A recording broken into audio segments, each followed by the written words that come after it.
Hello दोस्तों, मैं हूं अशम अकरम और आप देख रहे हैं डिजिटल रेडियो चैनल।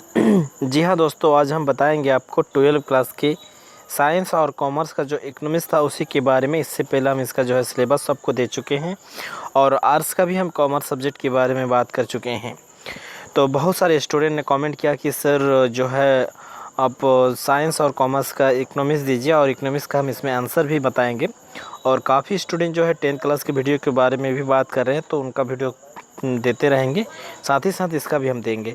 तो आज जो है 12th क्लास के हम लोग साइंस और कॉमर्शियल जो ये है आपका स्ट्रीम है, उसमें इकोनॉमिक्स का जो क्वेश्चन पूछा जाता है वो आर्ट्स के क्वेश्चन के से अलग होता है। पैटर्न भी अलग होता है, क्वेश्चन भी कुछ अलग होते हैं मैक्सिमम, क्योंकि साइंस के स्टूडेंट जो है वो मैथमेटिकली के ऊपर प्रूफ करने की कोशिश करते हैं इकोनॉमिक्स को, और आर्ट्स वाला जो ये होते हैं इकोनॉमिक्स होते हैं उसमें जो है आपको भाषा यानी लैंग्वेज के माध्यम से उसको ये किया जाता है। तो इसमें हम आपको क्वेश्चन संख्या 1 से 5 यानी ग्रुप ए, जिसमें मल्टीपल चॉइस क्वेश्चन होंगे, तो 5 क्वेश्चन आपको पूछा जाएगा। तो इसमें हम लगभग आपको करीब करीब 30 के आसपास हम क्वेश्चन डिस्कस करेंगे इस वीडियो में। तो उनमें से ही आपको जो है 5 क्वेश्चन मिल जाएगा, क्योंकि एग्ज़ाम में इसके बाहर आपका क्वेश्चन एक भी नहीं आएगा। ठीक है, हम इतना यहाँ पे गारंटी दे सकते हैं। जो आपको कोरोना काल 2020-21 में है, और इसमें अगर देखा जाए तो अभी तक जो सिलेबस रिड्यूस की बात हो रहे हैं या जो भी कुछ हो रहे हैं, ख़ास करके देखा जाए तो कम टाइम में कम समय में अगर एग्ज़ाम लेकर और फिर उसको रिज़ल्ट भी पब्लिश करने होंगे, तो उस हिसाब से अगर देखा जाए तो ऑब्जेक्टिव क्वेश्चन के ऊपर ज़्यादा ध्यान देंगे सरकार। ठीक है, क्योंकि ऑब्जेक्टिव क्वेश्चन में जो होते हैं वो टीचर को जांच करना नहीं होता, वो मशीन में ऑटोमेटिक जांच हो जाता है। तो इसीलिए जो है हम हमेशा इसको ध्यान में रखना होगा कि ऑब्जेक्टिव क्वेश्चन पर ही ज़्यादा फोकस किया जाए सभी सब्जेक्ट के ऊपर, क्योंकि अभी इस साल जो है ऑब्जेक्टिव एग्ज़ाम आपको लेने की संभावना ज़्यादा होंगी, या सब्जेक्टिव भी रहेंगे लेकिन ऑब्जेक्टिव क्वेश्चन आपको ज़रूर कुछ संख्या में ज़्यादा होंगे। अब यहाँ पे आएंगे, जब TU अधिकतम हो तो MU का मान होगा। तो यहाँ पे हम आंसर भी आपको बात कर रहे हैं शून्य, लेकिन इसको आपको जो है एग्ज़ाम में इस तरह का शून्य लिखा हुआ नहीं रहेगा, 4 ऑप्शन लिखा हुआ रहेगा, उसमें से कोई एक चीज़ को टिक करना होगा। तो हम चारों ऑप्शन यहाँ पे नहीं दे रहे हैं, क्योंकि ऑप्शन देने में फिर वो जो है थोड़ा सा लिखने में ज़्यादा टाइम लगेंगे और कुछ इसमें हमको ज़्यादा ये करना पड़ेगा। उसको देखते हुए हम क्या किए हैं, ऑप्शन को छोड़ दिए हैं, सिर्फ आंसर को ही यहाँ पे हम ये किए हैं। नेक्स्ट यहाँ पे क्वेश्चन जो है इसमें बात किया जा रहा है कि जो चित्र है ये चित्रों क्या दर्शाते हैं आपको। ठीक है, तो इधर जो है आपका प्राइस दिखा रहा है वाई एक्सेस पर, और एक्स एक्सेस पर जो है क्वालिटी ऑफ डिमांड आपको दिखा रहे हैं। तो यहाँ पे 0 है। तो ये जो है ये मतलब चित्र प्रदर्शित करते हैं पूर्ण लोच पूर्ण मांग, यानी पूर्ण लोच या तो पूर्ण मांग की बात कर रहे हैं। अर्थव्यवस्था जो है या अर्थशास्त्र धन का विज्ञान है, ये कथन है। ये कथन किसने किया था? तो एडम स्मिथ ने किया था। वह जो अर्थव्यवस्था की समस्या को प्रदर्शित करता है उसे कहते हैं, ठीक है, वह जो अर्थव्यवस्था को प्रदर्शित करता है उसको क्या कहते हैं? तो उत्पादन संभावना वक्र कहते हैं। यहाँ पे पहला जो है, यहाँ पे दूसरा जो है वह वक्र। ठीक है, यहाँ पे शायद आपको समझ में नहीं आएगा, दोनों जगह में आपको वह लगेगा, लेकिन यहाँ पे वह है और ये वक्र है। ठीक है, वह वक्र जो अर्थव्यवस्था की समस्या को प्रदर्शित करता है, तो उसे उत्पादन संभावना वक्र कहते हैं। ठीक है, अब जाएंगे हम लोग 5 नंबर क्वेश्चन में। किस प्रकार के बाजार में औसत आय सीमांत आय के बराबर हो जाता है, यानी कौन सा ऐसा बाजार है जिसमें आपका जो है औसत आय सीमांत के आय के बराबर होते हैं या हो जाते हैं, तो उसको हम क्या कहते हैं? अपूर्ण प्रतियोगिता कहते हैं। नेक्स्ट 6 नंबर क्वेश्चन हम यहाँ पे देखेंगे, किसके अनुसार अर्थशास्त्र मानव कल्याण का विज्ञान है, यानी किसके अनुसार जो है अर्थशास्त्र मानव कल्याण का विज्ञान है या विज्ञान कहा गया है। किसने कहा था? तो ये मार्शल ने कहा था। ठीक है, और बहुत सारे स्टूडेंट शायद इसको समझ नहीं पाएंगे, क्योंकि ये जो है मेरे पास अभी कैम स्कैनर सॉफ्टवेयर नहीं है और वो नेट में भी अवेलेबल नहीं हो पा रहा है, तो जिसके चलते हमको दूसरे कुछ सॉफ्टवेयर से इसको ये करना PDF करना पड़ रहा है और सिस्टम में करने जा रहे हैं, तो बहुत थोड़ा सा ये हो रहा है। अगर आप लोगों के पास किसी के पास कैम स्कैनर है तो आप लिंक दे सकते हैं, या उसका जो है मेरे व्हाट्सएप में शेयर कर सकते हैं, सेंड कर सकते हैं, उसमें क्या होंगे अच्छा होंगे, क्योंकि हमको कैम स्कैनर से ही हम PDF क्रिएट करते थे। तो जो है खैर जो भी है, थोड़ा बहुत कोशिश कर रहे हैं कि आप लोग को सही समझ में आ जाए।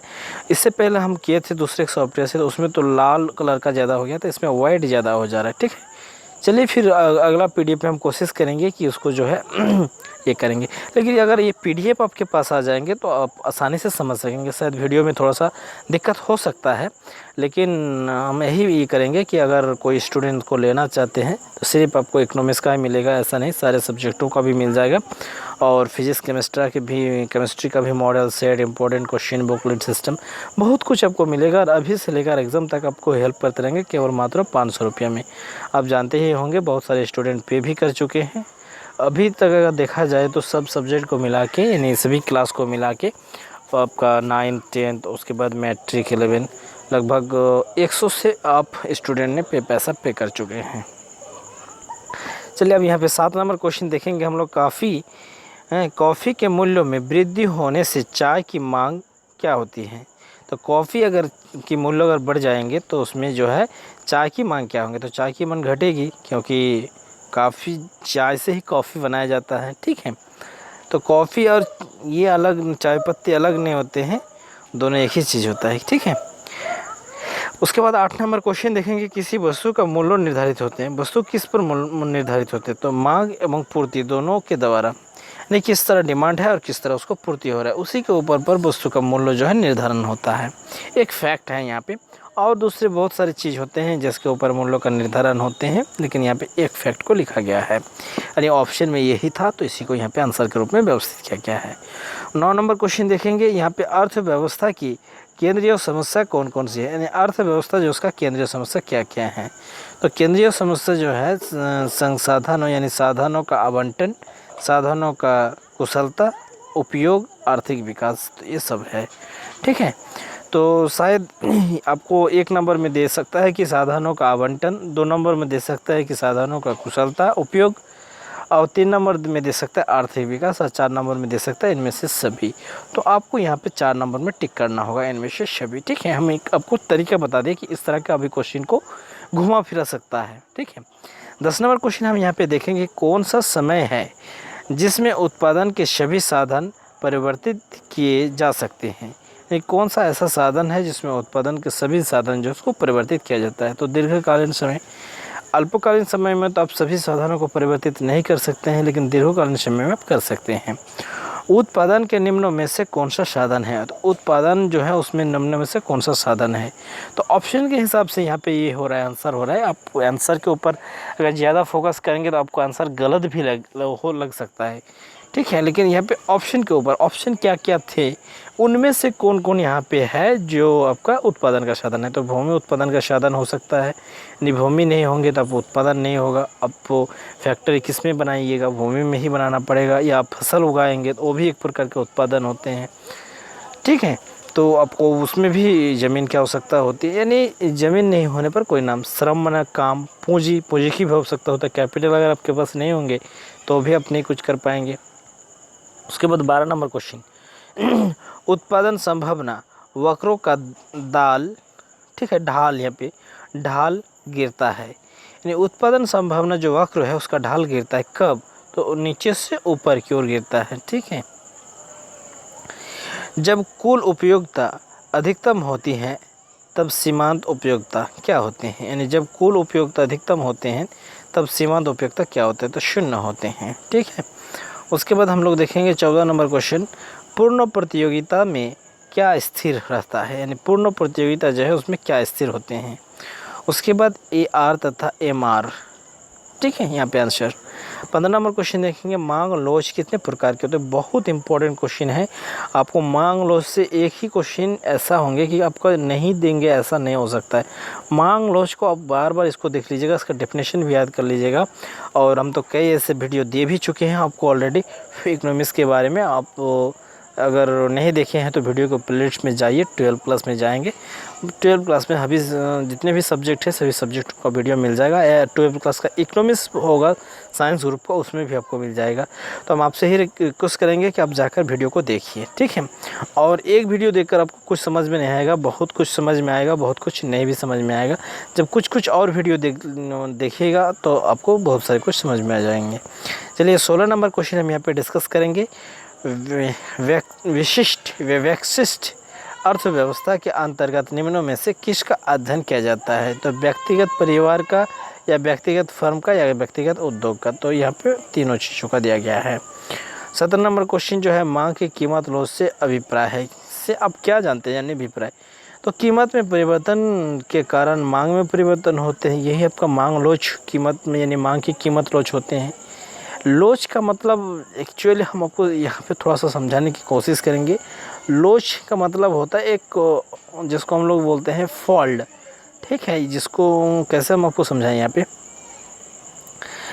एक नहीं बोला जाता है, जैसे कोई कैमरा में कोई वीडियो शूट कर रहा है, ठीक है, और शूट कर रहे हैं, कैमरा भी सही हो रहा है, डांस भी सही हो रहा है, लेकिन जब उसको स्क्रीन में देखते हैं तो मज़ा नहीं आ रहा। तो उसमें क्या बोलते हैं आदमी कि क्या लोच है भैया, क्या लोचा है कि सब चीज़ सही है लेकिन हो नहीं रहा। तो लोच का अर्थ वही होता है कि आप यहाँ पे देखिए क्या बोल रहे हैं कि कीमत में अगर परिवर्तन होंगे, ठीक है, तो मांग में भी क्या होंगे, परिवर्तन होंगे। तो कीमत के साथ जो मांग की रिलेटेड है, यानी कीमत के साथ मांग का रिलेटेड, तो उसी को हम लोग कीमत लोच कहते हैं, ठीक है। शायद कुछ हद तक आपको समझ में आ गया होगा। एक्चुअली क्या होता है इन सब चीज़ों के ऊपर जब तक अब फिर देखकर यानी बोर्ड पे हम बताएंगे और आप नहीं देखेंगे तब तक तो मज़ा नहीं आएगा इन सब चैप्टरों पर। इन सब चैप्टरों के लिए डिस्कस बोर्ड पर ही करना बेहतर होंगे। तो हम कोशिश करते हैं बोर्ड पर भी आप लोग को समझाने की कोशिश करेंगे। चलिए अगला क्वेश्चन देखेंगे। यहाँ पर उपयोगिता की निम्नों में से कौन सी विशेषता है, यानी उपयोगिता की विशेषता क्या है। तो उपयोगिता का एक मनोवैज्ञानिक परिघटना है। उपयोगिता जो है व्यक्तिगत पूरक होते हैं। उपयोगिता का विचार जो है सापेक्षिक होता है। तो शायद ये 3 ऑप्शन आपको कर देगा, चौथा नंबर आपको ऑप्शन में दे देगा सभी। तो इनमें सभी को ही आपको यहाँ पे टिक करना होगा। उसके बाद 19 नंबर क्वेश्चन देखेंगे। एकाधिकार बाजार किससे प्रदर्शित करता है। एकाधिकार जो बाजार होते हैं वो किसको प्रदर्शित करते हैं। तो उत्पादन प्रक्रिया को या वितरण प्रणाली को या बाजार प्रवृत्ति को। तो यहाँ पे सभी होंगे, ठीक है। यहाँ पे भी 19 नंबर में भी सभी। अब यहाँ पे हम ये करेंगे 20 नंबर क्वेश्चन है। यहाँ पे शायद ये थोड़ा सा और ये हो गया है।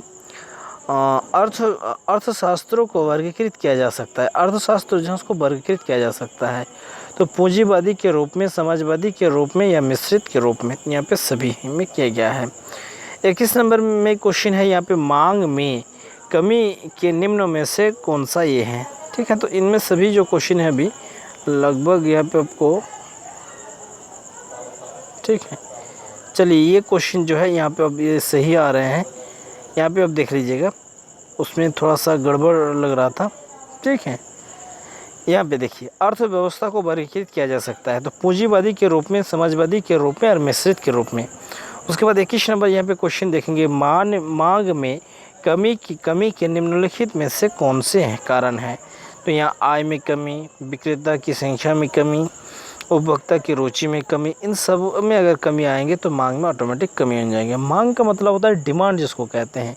हम लोग अंग्रेजी शब्दों को रूबरू जानते हैं, बहुत सारे ऐसे वर्ड होते हैं कि जिसका अगर हिंदी बोलेंगे तो आपको समझ में नहीं आएगा, लेकिन उसका अंग्रेजी बोल देंगे तो समझ में आ जाएगा। तो जब आप एग्ज़ाम में जाएंगे तो एग्ज़ाम में क्या करेंगे, अगर कोई क्वेश्चन आपको, हम सभी सब्जेक्ट के ऊपर ये बात हम कर रहे हैं कि कभी भी अगर कोई आप कुछ चीज़ समझ में नहीं आए तो उसका अंग्रेजी देख लीजिए। शायद हो सकता है कि अंग्रेजी में जो वर्ड इस्तेमाल क्या होंगे वो वर्ड आप जानते हैं, उसका मतलब जानते हैं, ठीक है। मेनली क्या होता है एग्ज़ाम में कि अगर आप वर्ड को जानेंगे, मतलब को जानेंगे तो आप आंसर को आराम से ये कर पाएंगे, ठीक है। तो मांग मतलब समझ में आ गया आपको। अब यहाँ पे जो क्वेश्चन है बाजार मूल्य पाया जाता है। बाजार मूल्य पाया जाता है तो आपातकालीन बाजार में और इमरजेंसी बाजार में ही बाजार का मूल्य पाए जाते हैं। उसके बाद 23 नंबर क्वेश्चन देखेंगे। निम्नलिखित में से कौन स्थिर लागत नहीं है। तो उसमें कच्चे माल की जो लागत होती है वो स्थिर लागत नहीं होते हैं। जैसे मान के चलिए सब्जी, अगर मान के चलिए सब्जी अभी सुबह सुबह गए हैं और ताज़ा सब्जी है तो उसमें थोड़ा सा आपको लेट अधिक ले सकता है, लेकिन वही सब्जी जब लास्ट में जाइएगा तो ये होता है कि कम ले लिया। तो इसका मतलब हुआ कि उसका जो ये है कीमत है, लागत है, उसमें स्थिर नहीं रहता है। अर्थव्यवस्था यानी अर्थशास्त्रों का जाना किससे कहा जाता है। तो एडम स्मिथ को हम लोग ही अर्थशास्त्र का जनक कहते हैं। एकाधिकार की विशेषता है तो इसको हम एक बार बात कर चुके हैं। अब 26 नंबर यहाँ पे क्वेश्चन देखिए। 26 नंबर क्वेश्चन में यहाँ पे ये है, ठीक है, वह वक्र जो आर्थिक समस्याओं को दर्शाता है कहलाता है। तो उत्पादन समस्या वक्र ये तो हम एक बार कह चुके हैं। माइक्रो, ठीक है, कि किसका, माइक्रो जिसका अर्थ छोटा होता है, कौन सी भाषा से उद्भित हुआ है, यानी ग्रीक भाषा से हुआ है। निम्नों में से कौन आर्थिक क्रिया का एक प्रकार है। तो उत्पादन, उपभोग, विनिमय, ये सब क्या है, आर्थिक क्रिया का एक ये है। 29 नंबर क्वेश्चन, मांग को प्रभावित करने वाले तत्व निम्नों में से कौन से हैं। कीमत, आय में परिवर्तन, उपभोक्ता की रुचि, ये सब है जो आपको मांग में प्रभावित करने वाले तत्व हैं। अगर कीमत क्या होंगे, बड़े ज़्यादा हो जाएगा तो मांग क्या हो जाएगा, घट जाएंगे। अगर कीमत आप घटा दीजिएगा कोई भी वस्तु का तो उसका मांग बढ़ जाएगा। यदि मान के चलिए आपका जो ये है माल है, उसमें आय में अगर परिवर्तन हो जाते हैं इनकम में, तो भी आपको जो है कीमत या मांग में ये हो सकते हैं। अगर किसी वस्तु के ऊपर अगर रुचि नहीं है तो क्या हो सकते हैं, उसका मांग कम हो जाएंगे, घट जाएंगे। तो ये सब आपका जो है तत्व है। 30 नंबर क्वेश्चन, राष्ट्रीय आय की गणना में कौन सी विधि अपनाई जाती है। उत्पादन विधि, आय विधि और व्यय विधि, ये सब होता है। तो आई होप, हम आशा करेंगे कि आप लोगों को ये क्वेश्चन समझ में आ गए होंगे। यदि किसी स्टूडेंट को उसका PDF लेने की आवश्यकता है, और हम तो आपको बताएंगे कि PDF जब तक आपको हैंड में नहीं रहेंगे, यानी आप इसको प्रिंट भी कर सकते हैं अगर आपके पास PDF रहेगा तो, या आपके मोबाइल में रहेंगे तो आप उसको क्या कर पाएंगे, हमेशा के लिए पढ़ पाएंगे। अगर आप वीडियो देखने जाएंगे तो आपको बार बार वीडियो को प्ले पॉज करना होगा, अगर लिखेंगे तो प्ले करके पॉज करके लिखना होगा, तो काफ़ी ये हो सकता है। 1-2 बार वीडियो प्रैक्टिस के लिए या याद करने के लिए, समझने के लिए, सोचने के लिए वीडियो से तो काम चलेगा, लेकिन PDF होने पर बहुत अच्छे होते हैं। तो अब सब यही रिक्वेस्ट रखेंगे, इसका PDF ज़रूर आप परचेस कर लीजिए। सिर्फ इसी का मिलेगा ऐसा नहीं है, आपको 500 रुपया बहुत कुछ नहीं अमाउंट है, बहुत छोटा अमाउंट माना जाए अगर देखा जाए तो। 5 सब्जेक्ट का, यानी 5 सब्जेक्ट का आपको इम्पोर्टेंट क्वेश्चन, उसके बाद आंसर, बहुत सारे ऐसे कि जो भी चीज़ आपको हम वीडियो में देंगे, जो भी मटेरियल मेरे पास बनेगा, जितने भी मटेरियल बनेगा 12 क्लास के साइंस के स्ट्रीम में, सभी चीज़ आपको मिलता जाएगा व्हाट्सएप ग्रुप के जरिए, अगर 500 रुपया पे कर देंगे। तो इस वीडियो में यहीं तक, फिर मिलते हैं नेक्स्ट वीडियो में। थैंक यू, धन्यवाद।